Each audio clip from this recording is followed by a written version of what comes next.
All right, I'll do a little intro and then we can get right into it. Yeah, man. Thank you. Cool, yeah. There's something I've been meaning to say. It's been circling my head for days. I feel your love.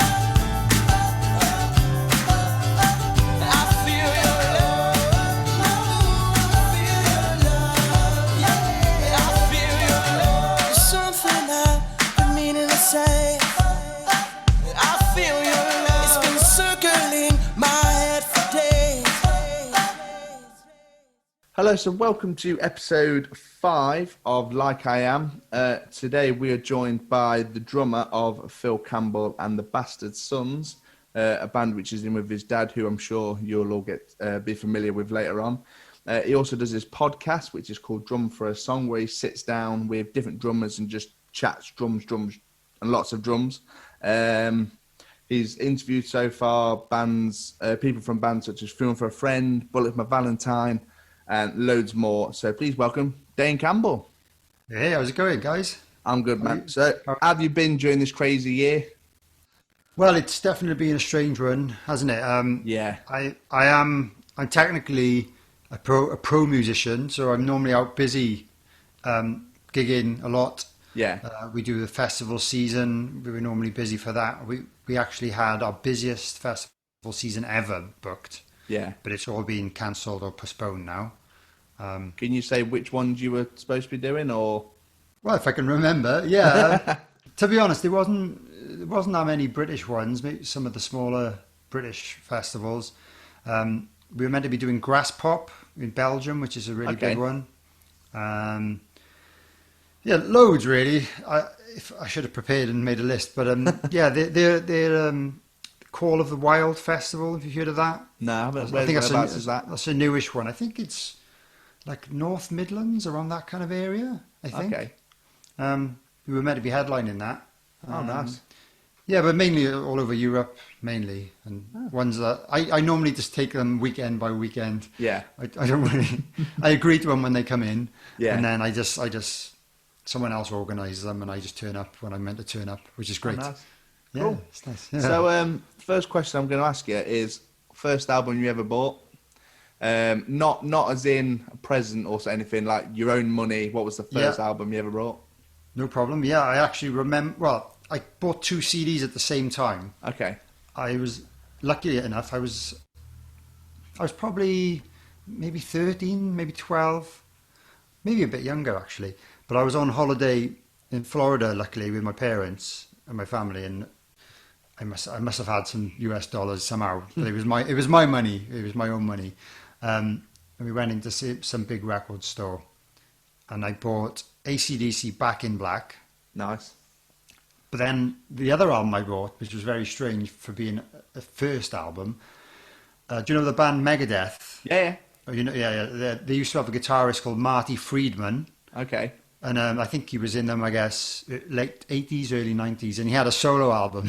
Oh, nice. And I must have been recommended to buy his album from my dad or something like that. But I ended up buying that. So that's really random, but that was my first album joint with AC/DC Back in Black, which I guess is quite a common one for people to buy. It's one of the biggest selling albums of all time. I think, it is one of the biggest out there, isn't it?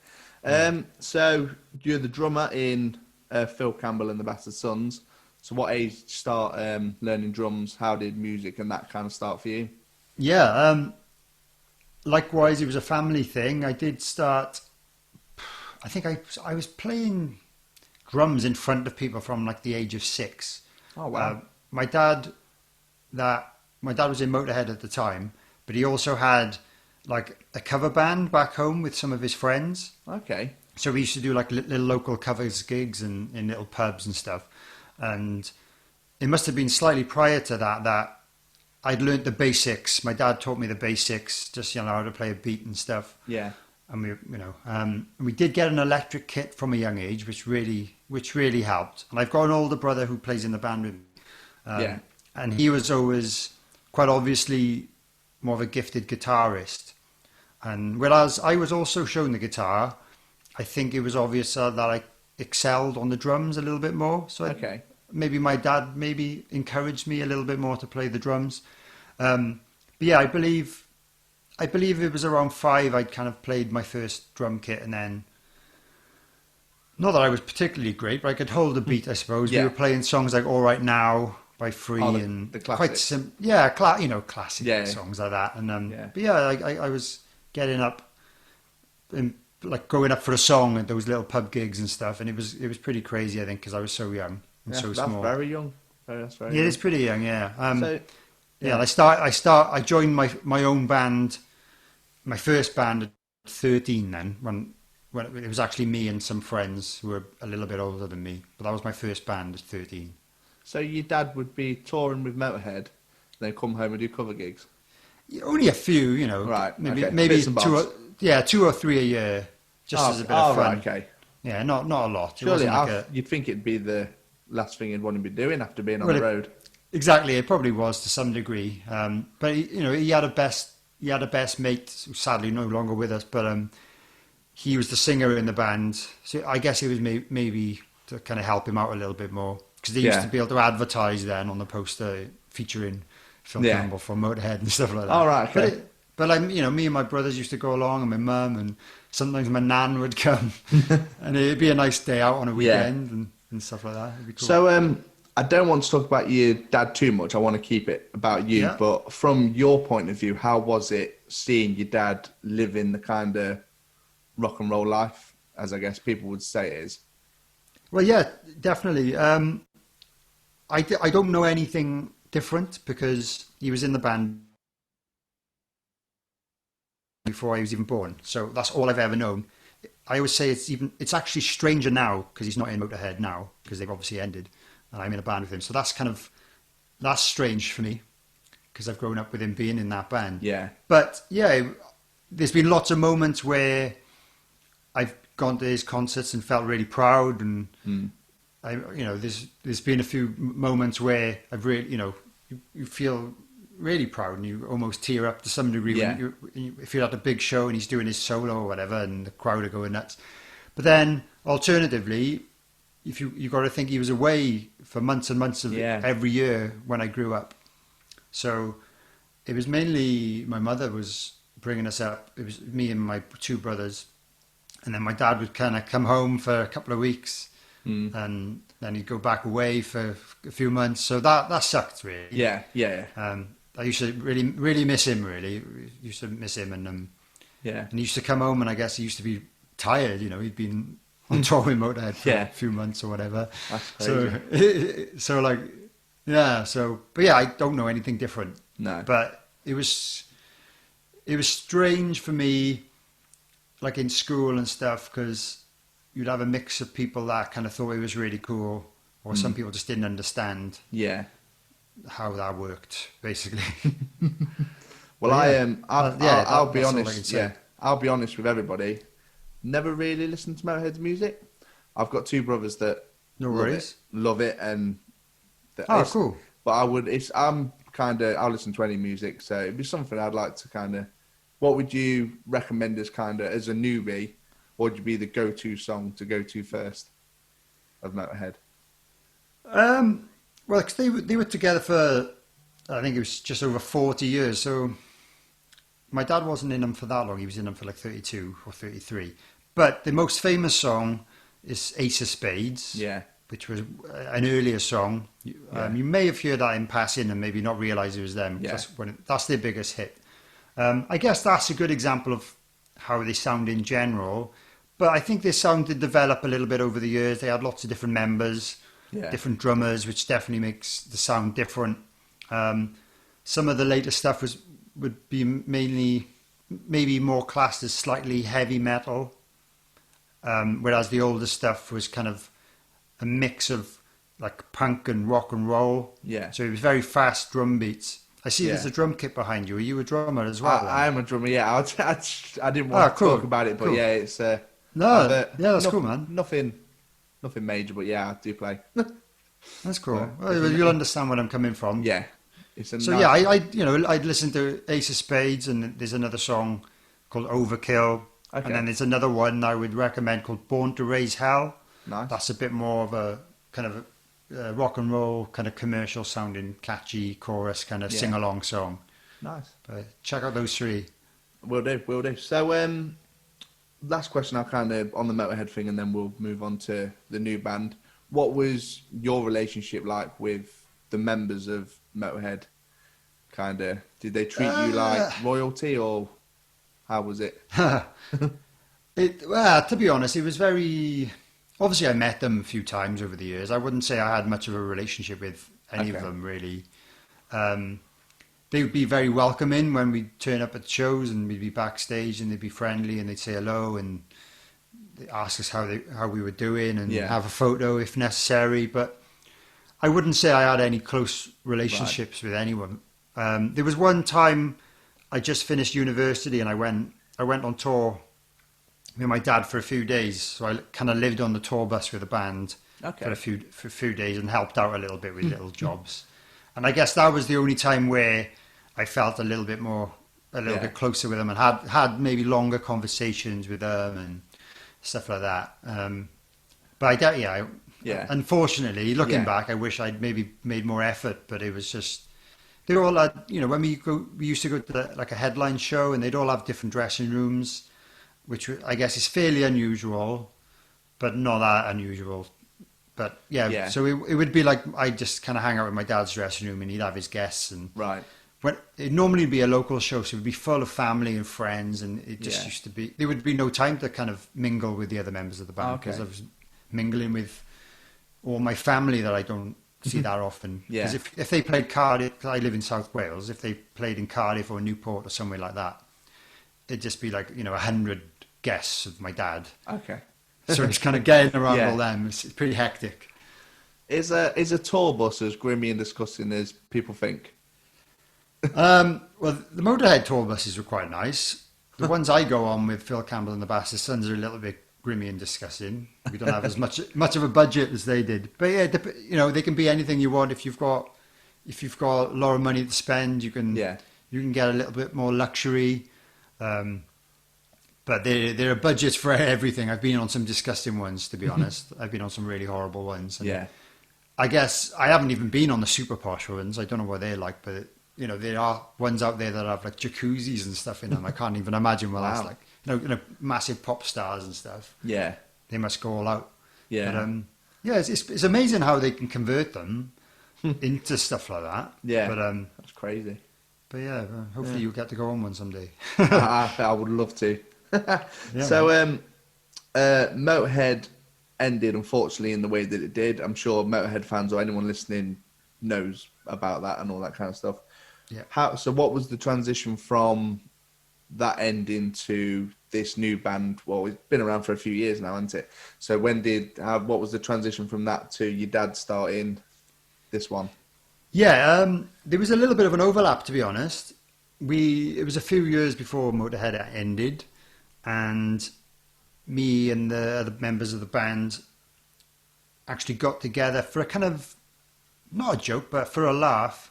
My brother's 30th birthday party he had, and we booked a band to play, and during their interval we kind of got up and played a few songs with our mate Neil, who's the singer of the band. So we knew him anyway from other bands that he was in. And a lot of people said, "Oh, that was really good. You should maybe do that more often. Maybe book some shows." And it started off as a covers band, really. And we played like Thin Lizzy songs and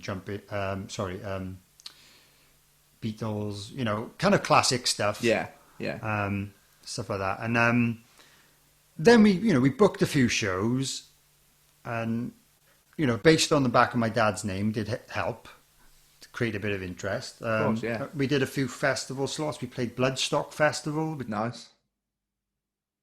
Which is like a metal festival in the UK. Yeah. I don't know if you've heard of that. But we played that early on. I think that was our second ever show. And then we kind of thought maybe we should start writing our own material. And it was around that time, unfortunately, the Motorhead ended. So then we were like, right, well, now we can take this a lot more seriously now, because before that had happened, we had to book all our shows around the busy Motorhead schedule. Yeah, of course. And they were a very busy band. They'd be I guess, touring maybe 8 or 9 months of the year, Wow. on average. Maybe a little bit less towards the end. But they'd be very busy, so it was really hard to kind of book around that. But obviously, as soon as they finished, we were all open then. And my dad wanted to do it. Yeah. Obviously, if he didn't want to do it, we wouldn't have ended up doing it. But he really enjoys it. And I think he's proud of us. And I think he just enjoys being on stage with his sons. Yeah. Which is cool. But yeah, so as soon as that happened, really, then I didn't mention earlier on we were called Phil Campbell's All-Star Band. That was technically the covers band, and then as soon as we started writing our own material, we thought, we can't really go out like that. We'll create a new name, and so we the first time we unveiled that name was at Wacken Festival in Germany. Okay. Which was cool, and then we started playing a few of our own songs. We still did a few covers back in the early days, and we still play a few Motorhead songs now, just because people want to hear it. Yeah. I guess it's like the only legit way they can hear the songs live now. Yeah, it's the closest they're going to get, kind of thing. Yeah. Kind of, yeah. Yeah. But yeah, that's how it happened. It's just built, and we've worked hard, and we got our second album coming out in November. Yeah, we're recording this in September now, aren't we? Yeah. Yeah. So this will probably be around October. This will be going out. Cool. So I've just heard "Son of a Gun." Did you? Yeah. That was released earlier this year. Just a few weeks ago, yeah. A few weeks ago, yeah. Really, I love it. Cool. Cool. I love it. That the drums just go mad. You think it's going to be a guitar-led song, and then drums just start going crazy. Oh, that's cool to know. Yeah, this is a fairly up-tempo track. Yeah. Not unlike some of the Motorhead stuff, which if you go back and listen to, I guess it's a similar vein to that in a way, but I guess a bit more melody. Yeah. We put a little bit more melody into it, maybe. So how does in this band, how does the songwriting work? Does kind of your dad lead that, or is it kind of complete group? I think we work equally. I think my dad and my brother Todd, who plays the other guitar, there's 2 guitars in the band. I guess they generally come up with guitar riffs between them, generally, and sometimes my brother, who plays bass, comes up with like a cool bass riff, and we just mix and match ideas and see what works with what. We generally do it all in a rehearsal room. It's not like one guy turns up with the full song, says, "I got a full song here." It's kind of all put together in a rehearsal room. And on the newest album, our singer wasn't even present for any of that. Wow. What we did, we recorded really rough demos on our phone when the songs were kind of complete, when we sent them to him, and then he wrote all the lyrics and the vocal lines at home, I guess. And then when he came into the studio to record, I hadn't heard any of his vocals at that point. And I wasn't there for the recording because it was during the kind of lockdown time. Okay. So I didn't hear anything until the songs were recorded. Wow.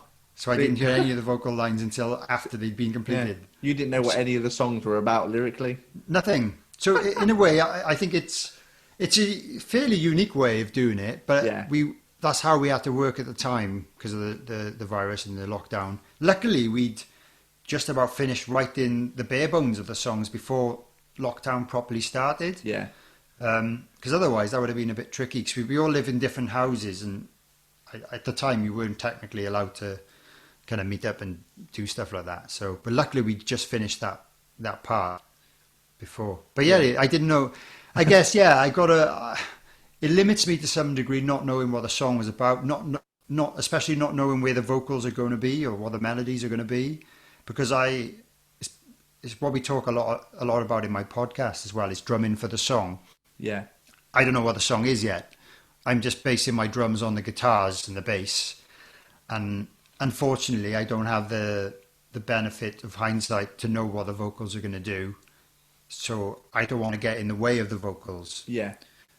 So I guess I'd like to have known what the vocals were doing if I had the option.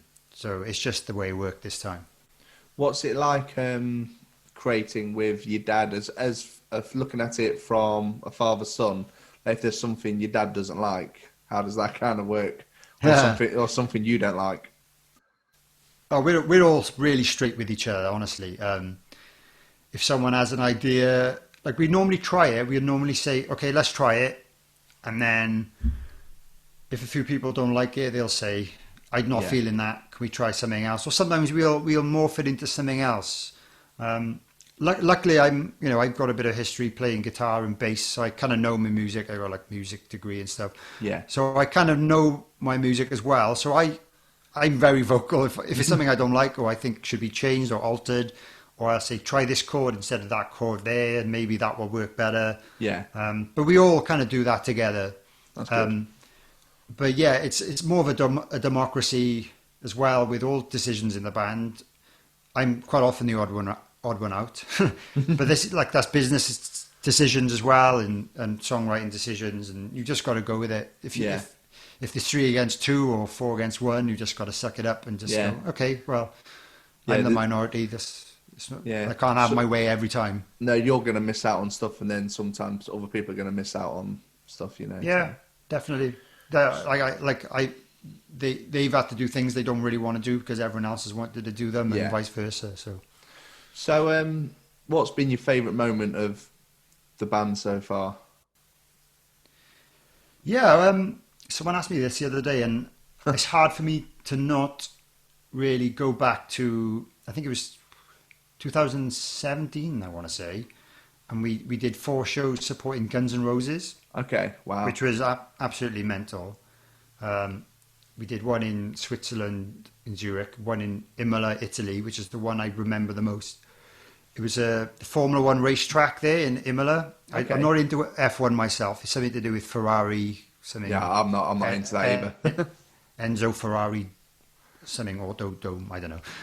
But yeah, basically like 90,000 people, right? Wow. The doors were at midday or 1 p.m, something like that. And we went on stage at around, I think, 6:30. So it was absolutely packed. People had been out all day, drinking all day. It was absolutely mental.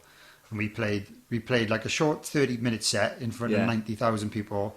And the other thing that makes it special for me was because it was around the time of my wife's birthday. I think my wife's birthday was the day after or the day before.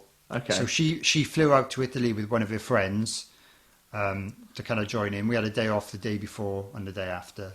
And so she was there with me doing that for that show. And it was like the biggest show I'll probably ever play in my life. Obviously the biggest show I had ever done up until that point. So the fact she could share that with me and enjoy that with me just made the whole thing special. A lot more special. And, then we watched Guns N' Roses together and it was insane. Yeah. And beautiful weather. It's just nice environment. Sounds awesome. But that's definitely the most memorable, my fondest moment. Definitely. Yeah. In front of me, I've got kind of a list of kind of not questions, but the kind of notes of what to kind of talk about. And it's funny you mentioned Guns N' Roses because I've just noticed what my next question is. All right. And it's, have you met Axl Rose? And if so, what's he like? I didn't meet Axl Rose, sadly. Okay. It was very difficult. Let's say the security was tight. Yeah. And everything was very strict backstage. I can imagine. They used to just get driven in to like as close to the stage as possible in separate like black Mercedes or whatever cars they had in the different countries. It was always like a blacked out window kind of car. They'd have one each generally. I guess they've come from like a nice hotel in the city somewhere. They get dropped off just behind the stage, do their gig, and as soon as the gig ended, they generally go straight back into those cars and drive off. Wow. So I didn't meet him. I did accidentally lean on his piano backstage. No, I put my jacket. We wear these denim jackets on stage as part of our look. Okay. And it was boiling. I can't remember which show, but it was boiling hot. And I was just going to put my jacket on at the last second. And I put it on the back of his piano, which was covered in like a black piece of fabric, like you normally find things behind the stage. And then some security guy or roadie came up and told me off for putting my jacket on Axl's piano. Distracted him through November rain. Yeah, exactly. I know. That would have been funny. But yeah, I am a little bit gutted that I didn't get to see him. Yeah. I've met Slash before. Okay. Which was cool. And I've met Duff McKagan before. I've met Slash a few times actually, but my dad's been friendly with him over the years. Yeah. But Nice seen him guy? back. He seems very nice. Yeah, really cool, chilled out guy. Yeah. And we supported Slash as well. We actually did. Okay. When Slash does his solo shows, I think that was the following year. We did a whole tour supporting him. Nice. So, yeah. Again, I don't like to approach these guys. You know, if they're nice enough, if they say hello, and he's one of the biggest stars in rock music of all time. So I'm not going to try and have a conversation with him, but I'll say hello to him if he walks past and stuff. Yeah. It's stupid to say now, but I didn't realise till not long ago that he's from Stoke. Yeah, he's from Stoke, and apparently Lemmy is as well. Okay. He was born in Stoke, so it's quite strange how they're both from Stoke. Yeah, Yeah. Rock and roll from Stoke. definitely. Yeah, So, you mentioned earlier you've got your own podcast. yeah. Drum for a song. Yeah. Drum for the song. Drum for the song. Drum for the song. Right. Wicked. Yeah, that's So just talk about the premise and what happens on each episode, kind of thing. Yeah, well, I guess each episode has a similar layout so far. The idea came to me a year ago when I was on tour and I was playing festivals, and I'm like, I was listening to a lot of podcasts in my downtime and stuff like that, and I was like, I'm in these situations where I'm playing with all these big bands with big drummers and stuff, and I'm like not taking advantage of the situation, and I'm like, maybe I could start a podcast one day. At the time, I wasn't that confident with speaking in public, or I always used to shy away from band interviews. I didn't really used to do much stuff like that, but now I've kind of forced myself out of that uncomfortable zone that I was in, and I think I'm doing okay. I think I don't like my accent, and we've obviously got like a deep South Wales accent. I don't think that, like, when I guess you're more used to it being in the UK, but like globally, it's unusual for people to hear Welsh accents and stuff like. But I thought, I've overcome that, and no one's ever commented, "Oh, that guy has a strange accent." So it was just all in my head, really. But yeah, the idea is I interview. Well, I don't like to use the word interview. I say I have a conversation. Yeah. With another drummer on each episode, so it's normally just me and one other drummer. I'm only 7 episodes in as we speak. Yeah. And the first one was with Nigel Glockler from Saxon, which are like a old school heavy metal band. Like you said, you mentioned Funeral for a Friend, Ryan Richards, their drummer. Yeah. Who I know him personally, luckily, so that I kind of thought, oh, that'll be a nice, easy one to do because I kind of know him. I was a little bit nervous on some of the other ones. And I interviewed Matt Sorum, who used to be in Guns N' Roses and Velvet Revolver. He was the one I was nervous for. Okay. I had never met him before. My dad was friendly with him, which is how I kind of got the contact. But I was so nervous when it was a Zoom call like we're doing now. And I had a bad stomach and everything before, but he made me feel so welcome. It was amazing, and just as soon as he started speaking, I was like, I was so relieved because he just made it easy for me. Yeah, and he was so friendly. So maybe that's the way he is, but he was great. But yeah, we talk. I don't like to say it's aimed exclusively at other drummers, and a lot of my listeners are not drummers. I'd actually go and say most of them aren't. The ones that comment and stuff on my social media tend to not be drummers, but because we don't just nerd out on the drumming side of things. We don't just talk about drums and gear and stuff like that. We pass it. Like, I like to know what cymbals are used and stuff. I like to know about their influences, how they started playing the drums, like similar to what you asked me earlier. But we talk about stories of their careers on the road with bands, and they've normally got some funny stories to tell, interesting stories, favorite gigs, so it's not all about drumming. So I like to put that across there. But anyone who's interested in just, I don't like using the word rock stars, but they are, some of them bona fide rock stars. Some of them are up and coming.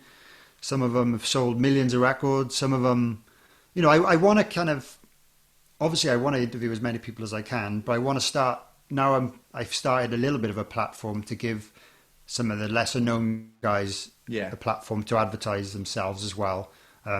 I would like to get a bit more of a following first, which is very difficult. It is. It's so difficult, man. Yeah, I feel your pain. Yeah, it's like you plug at the social media, and like you spend an hour making this trailer video, and then you get like 5 likes, and you're like, Yeah.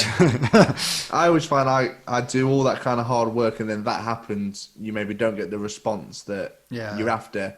But then I just find whatever you learnt from the conversation, from whoever you're chatting to, is kind of worth it. Yeah, definitely. For yourself, not definitely. You, do you know what I mean? 100%. Yeah, like I wouldn't do it if I didn't enjoy Yes. But yeah, it takes up a little bit more time than people realise, I think. Yeah, definitely. So, without getting into hours, because I could talk drums for hours. That's cool, man. What is your drum setup, or have you got more than one? I do own a few different kits, but I tend to have the same kind of setup. Okay. Depending on... At the moment, I'm not really playing for many other projects. If you'd asked me a few years ago, I was playing in a few different bands, but I've kind of narrowed that down. But yeah, I use a single kick drum. My main kit that I use with the Bastard Sons is a 24-inch kick drum, which is a bit bigger than normal. I use 22s as well with other bands and whatever. I don't really care. The 24 doesn't fit in my car, so I can't really use it. Yeah, I generally like to use 1 rack tom and 2 floor toms, kind of old school. 1 snare drum, none of this side snare nonsense. Not that that's nonsense, but it doesn't really work for the music I play. No. Yeah, so hi-hats, a ride that I like to crash. I do use a ride cymbal, but I kind of crash into it more than play it softly, you know. Yeah. And then I use 2 crash cymbals and a China cymbal generally. That's generally my setup. Quite a basic setup. Yeah, it is pretty basic, and I guess it comes from back in the days when I was, playing very small gigs and, taking my drum kit in my car, and you can't really fit massive drums in and millions of cymbals, and it's the time it takes to set up and pack down, and like luckily sometimes I've got a guy that does that for me now, which is amazing after doing it myself for years and years. Yeah. But still, I don't want to make him pack away 20 cymbals, whatever. And I just got used to playing that setup, and maybe I could add maybe another crash cymbal one day, or I don't really want to add another rack tom. I'm used to having the one in front of me. You see these pictures of drummers that have got like 50 toms and then like 70 cymbals, and you're just thinking, what are you doing? I'm sure it's fun. Yeah. Like if someone said, "Oh, do you want to go and have a go at that?" I'd probably have a hell of a laugh playing it. Yeah. But I'm not setting that up and packing that up and transporting it. I never thought about that. You need a whole truck just to transport it or something. It's ridiculous. I honestly never thought about the setting up and the taking it down. Yeah, the practicality of it. Well, if you're touring with it, it's got to be set up in the morning or in the afternoon and packed away in the evening. Yeah. Someone's got to do that. Drum text away. Yeah, and it's got to fit somewhere. It's got to be transported somewhere. You need that many cases as well. So if you've got 22 rack toms, you need 22 more cases. Yeah. Cases cost money. You've got to tune them all. So it's not. I'm happy with my setup being fairly basic. Yeah. Tuning a drum kit is always something I've found. Horrible. It's hard. I think you learn over time, and there's no right and wrong way to do it, and that's something you learn. It's not just you have to do this, you have to do that, and I think that's what's great about the drums. Like with a guitar, obviously there are different tunings with a guitar, but it's either in tune or it's not in tune. Like you can have a string that's slightly sharp or flat, and it means your guitar's out of tune. With drums, there's a bit more flexibility, and they don't have to be tuned to notes, and people have preferences to how much sustain they want, and what if they want them tuned high or low. I like mine really tuned really low for the music I play. So I try and get the lowest note I can out of my toms. Snare I have fairly high, but not too high. I like to have a bit of volume and thud to the snare drum, and then my kick drum I just like a deep thud. Yeah, it suits the style of music I play, but there's no right and wrong. No. There'll be jazz players who would hate the sound of my drums. They'd be like, "That's wrong, man." They'd be like, "That's terrible. How can you do that?" I'm like, "Well, it suits the band I play in, so Yeah. it works." So I've got a couple more things. That's cool, and man. then we'll wrap it up. So a question that I've started to ask, like the latest guests I've been doing. What's been your biggest performance blunder? So, like During the a ones I've had have performance. been like power cuts and stuff happen, which doesn't really matter for drums because you can still go. But Yeah, but what's the rest of the band can't though. There've been a few close calls before the set. Okay.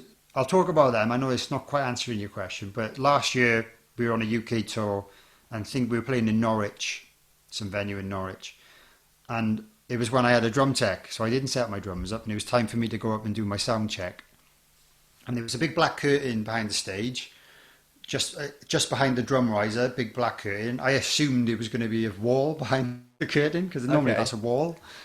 There wasn't a wall. I went to put my foot around. I don't know how it happened, but I went to put my foot around the drum stool. I fell basically into nothing. So I fell off the back of the stage. I think it was about 10, 12 feet. Luckily, I landed on my back, but I bruised my ribs, cut my arm open. I passed out on the floor, unconscious. I did the gig that night, but it was a bit touch and go. I was in pain for the rest of the tour, in agony, but I just powered through it, man. But yeah, that was a close call, but it wasn't during the set. No. But during the set, I think we played in Plymouth in some venue, and I think it was a smoke alarm or fire alarm went off during our first song. And we didn't really know what was going on, if it was a real fire, so we kind of just stopped playing and we went out the fire exit. I don't think the crowd did, but we were like, well, we're just going to be safe. Fire alarm went off. I'm not really sure what caused it. It might have been the heat of the stage or something, but that went off, and that was again, it wasn't a blunder, but it was a funny story. Then we had to start the song again, and I think we did anyway. But it makes that gig memorable, and it was one of them really one of those shows when the crowd were really close to the stage. There was no barrier or anything like Floor gigs? intimate. Our stage was maybe 2 feet off the ground. Okay. And it was more of a pub, which at the time, I guess we weren't playing many pubs, but it was one of the kind of smaller pubs on the bill, and it was rammed. But that was funny. What else? There was one. Again, I don't think it was during the set. I think it was during when I was setting up my kit during the changeover with my old band in Switzerland, and I fell back off the drum riser. I didn't hurt myself, but I ripped my trousers, and they were the only trousers. They were like my stage jeans, I guess. I used to have stage jeans, and I ripped them all down the crotch. So I had to play the rest of the tour with crotchless stage jeans. Wow. It was pretty nasty. That was pretty nasty. That is nasty. Pretty Cool. nasty. Luckily, I think I've got away. I don't think much else has happened really. China cymbals falling off risers. That's quite common. So I gaffer tape my China cymbal down now. Well, the China cymbal stand, I gaffer it down now because I hit quite hard, and it always seems to fall off the edge of the riser. So that's quite common. But Yeah. How many not big, sticks really. how many pairs of sticks do you get through a gig? Well, I'm really good, and it's partly to do with the brand of sticks that I use. So this is a tip to any drummers who break sticks a lot. There's a brand from Sweden called Vincent.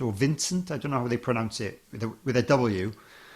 I started using them a few years ago, and I was like, these are amazing. They were known for being durable, and a lot of guys were saying, oh, these sticks are durable, they last you a long time. They still made of hickory, the normal wood.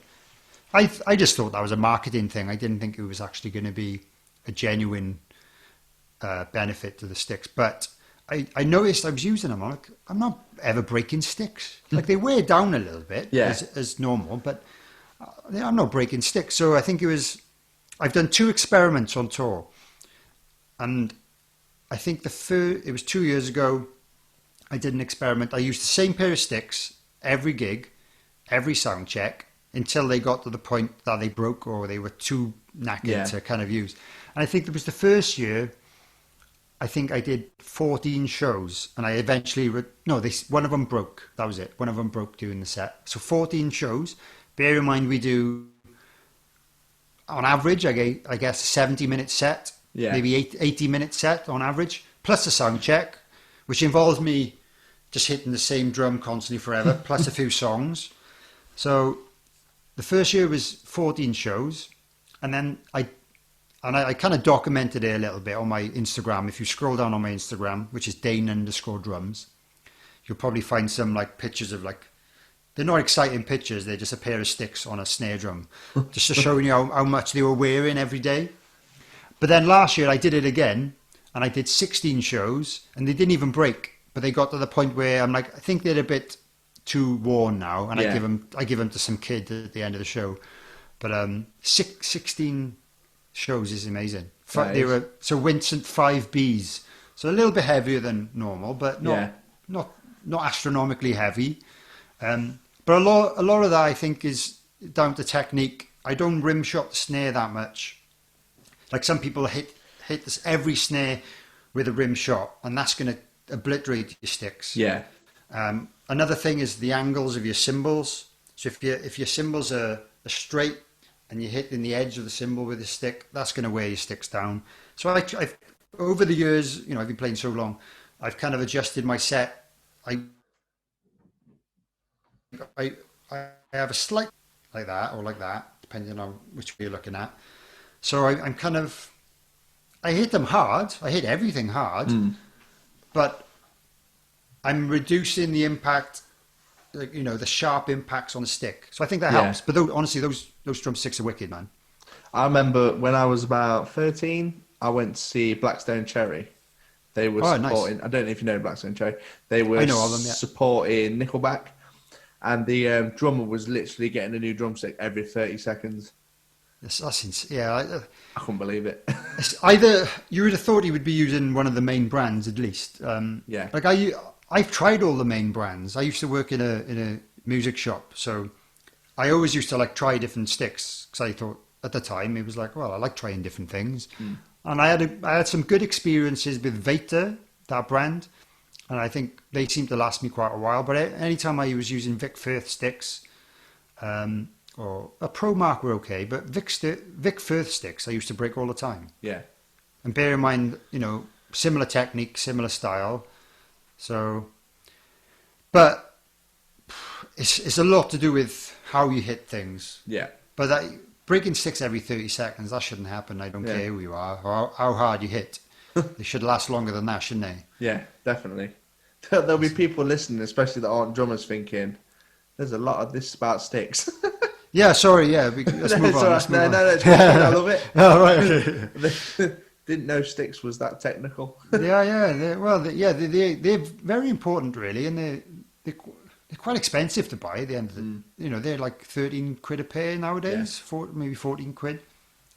So and bear in mind, if you're breaking sticks every gig, you've got to hope you're getting paid well for the gig.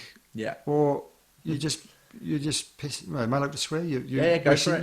You're pissing your money away all on sticks all the time. So get a better technique. Yeah.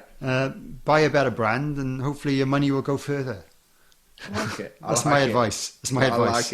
I like it. So we'll start to wrap things up. What is coming up next for the band? Obviously, we got lockdown. We don't know what's going to happen the rest of the year. No. And so, what are the kind of plans for now? Yeah, well, we know about the album release in November. I think it's November the 13th. The album's called We Are the Bastards. So that's coming out then. Love it. Love it. Yeah. So we were meant to be on tour in the UK.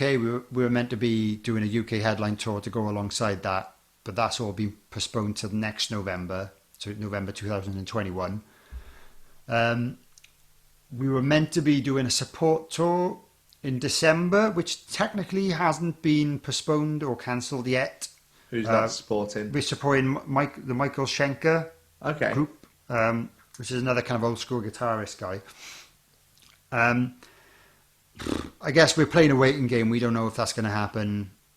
I like to stay positive, but it's not looking good at the moment, is it? With any events of that kind of nature happening. Yeah. But otherwise, we're just focusing on next year. Really, most of our shows and festivals luckily have been rescheduled for next year. I think there hasn't been many. There haven't been many shows that have just been outright cancelled. Luckily, and I guess we just want to be playing the new songs in front of a crowd, if possible. That's what we want, really. Nice. And then I guess whether we'll have time to start writing another new album, I would like to do that, so we're nice and, prepared for the following year, perhaps. But whether the other band will want to do that, I don't know. The rest of the band. It seems strange to write a new album before you've even started gigging your last album. But I guess we want to. From my point of view, it'd be nice to use the time productively. Yeah, definitely.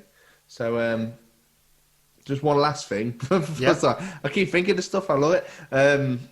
When you say about recording and releasing music, what are your views on? It keeps coming up in kind of the news of people arguing Spotify founders got all this money, but bands get like less than a penny a listen. Yeah, it is crap. I don't want to sound like a hypocrite because I pay for a Spotify subscription as well. Yeah, so I'm a user of it, and it's great. But being an artist and being a songwriter, and knowing that that's the way most people nowadays do consume their music, it's literally we get F all. At a band of our level, you can probably look at how many streams we get. We don't get millions. We get tens of thousands maybe. Yeah. And there might be songs we've had a few 100,000 streams. But when I get my royalty check and in Spotify, I'm lucky if I get a $5 every quarter.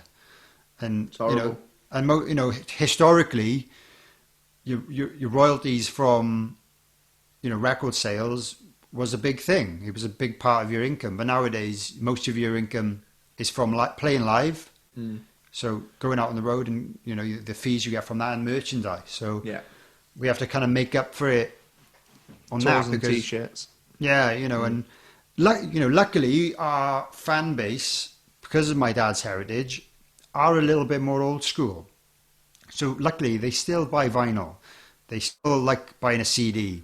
Yeah. And they still like buying a signed copy of your CD and cause at the moment we've got, which is great that our record label Nuclear Blast have allowed us to do this because I think they must sympathise with our position. Okay. Like we haven't done a show, we haven't played a show all year and they know that's our main income. They've allowed us to buy, we had to buy the records. We bought vinyl and CDs off the record label, which is kind of a normal thing to do. But we're going to do signed copies and we're selling them on our Music Glue page. Okay. So we can actually profit from the sales ourselves. Because say if you went and bought our CD in HMV, as a band, we don't see a penny of that until the record label have made their money back. I don't know if you know how record labels work and stuff, but generally they'll say, well, this album, they've spent, however many thousands on this album with the production and budgeting for marketing and all this, and we get a little advance to cover our recording costs and stuff. But until they've made every penny of that back, the band don't get anything. But that's why selling our own merchandise, selling our own CDs, merch, we can, at least make a few pound per sale, which, helps. It does help massively. So that's what we're doing to kind of, it doesn't make up for a whole year's worth of shows being cancelled, but it helps a little bit. Yeah, I think a lot of people, especially people maybe not necessarily musicians, don't quite understand how it is. I think they just think that rock stars and stuff have all this money, but not how it is.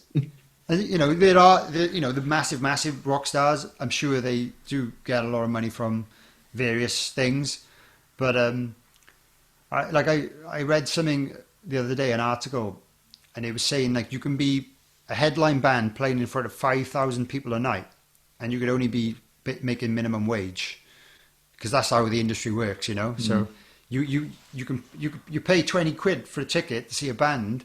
Yeah. You think, oh, they're getting all this money, and they're like, well, in the grand scheme of things, they're not getting as much as you think, and they're probably not as rich. They're not as rich as you think they are. So if you're in the fortunate position to have enough money to buy a T-shirt or a CD from the merch. That's what will help the band. Yeah.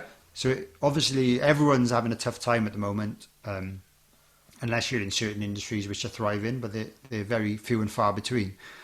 But yeah, buying merchandise from a gig will help the band directly. They're not, unless you're watching them headline a stadium or maybe a massive arena. No, like I said, arena 5,000. That's like a small arena. Then they're not as rich as you think they are. No. It's crazy. It is crazy, and something definitely needs to be changed, doesn't it? Yeah. So I think if the Spotify thing can somehow, I don't know how they're going to change, because it's obviously making money. The guy who owns it is billionaire or whatever. I don't know his name. I forget his name. Yeah. So he's making money from it. Yeah. From all these users paying the subscription, including me and you, and he's not distributing it fairly. No. To the content creators, and there needs to be something done really to make. Like I understand he still needs to make lots of money. It's his business. He is a business, but like just share it out a little bit more. Definitely. 2.6 billion. I think I read the other day. Exactly. You know. Yeah. So let's uplift it a little bit. Yeah. Sorry. Yeah. No, don't worry. What music do you listen to outside of the rock kind of stuff? Do you like Taylor Swift? I do actually like Taylor Swift. That was the first person that came to my head. Sorry, yeah.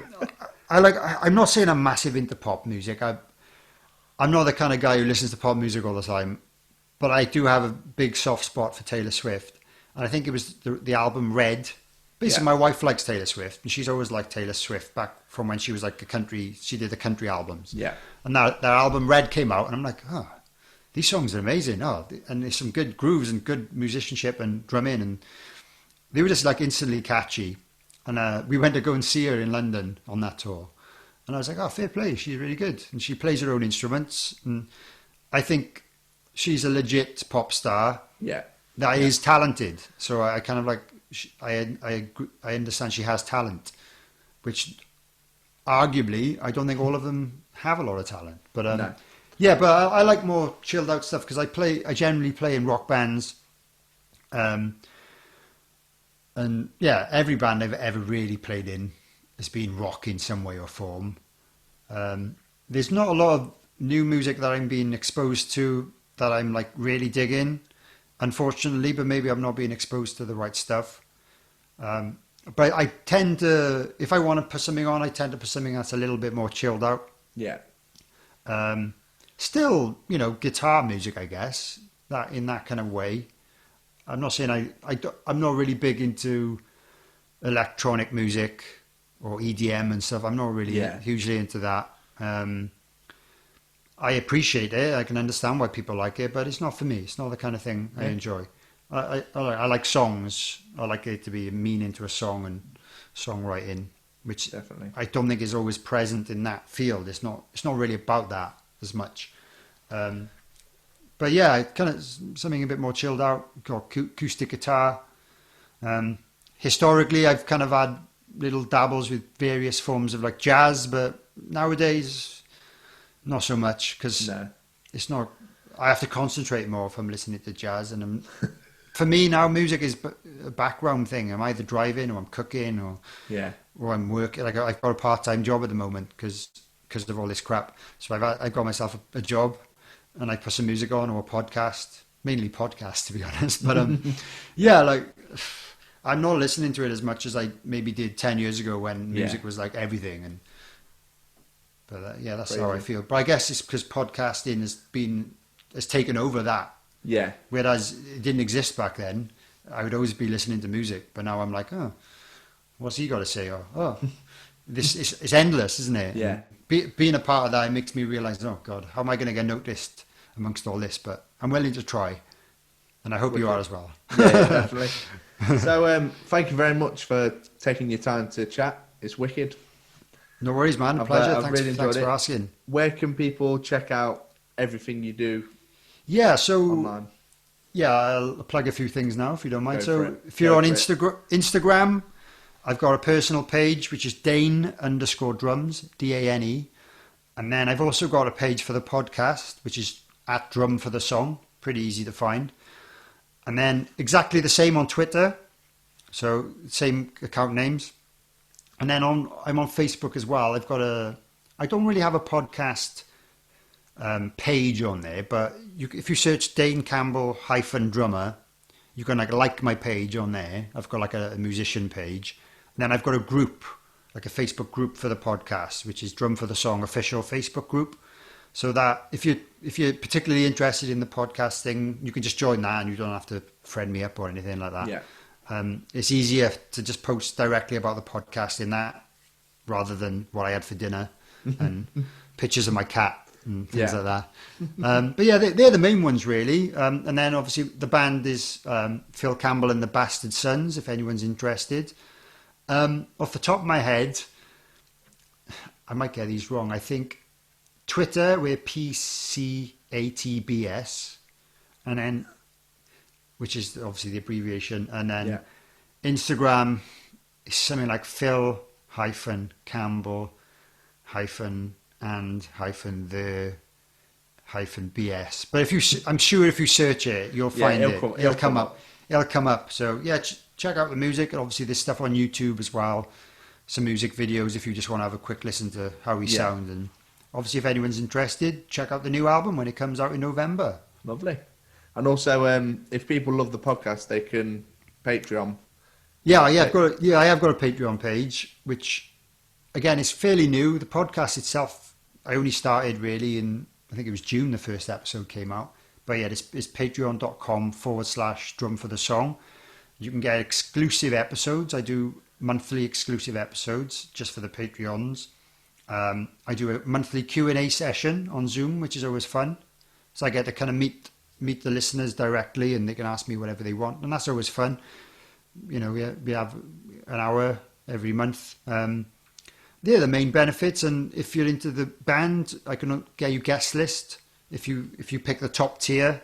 Yeah.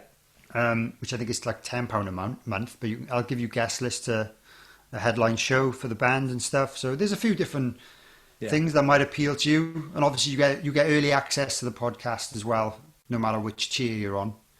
Awesome. Which is nice. You get it a few days in advance. Awesome, that's wicked. Thank you. And if anyone wants to check out Like I Am stuff on Instagram, Like I Am Pod, YouTube, Apple, all that stuff. People have already been listening, so they know what they're doing. Exactly, yeah. They found it. Thank you very much. Really appreciate it. I would love to get your dad on it at some point. I don't know. Would he be up for that? I can ask him. I wouldn't ask at the moment. He's doing a lot of phone interviews for the band, and he does most of it. To be honest, Okay. I do a few, but obviously they all want to interview him. But Yeah. he might not be that keen on a video. He's not really into doing the video stuff. But maybe I can ask him for you. Lovely. I appreciate Definitely. that. Yes, thank you very much. Stay safe during these crazy times, And yourself. and have a good one. Yeah. I never Thanks, know how man. to end. I never know how to end these things. I know it's awkward, Like, isn't just it? bye. No. Cheers. Cheers. Thanks for listening. Lovely. Sorted. That was wicked.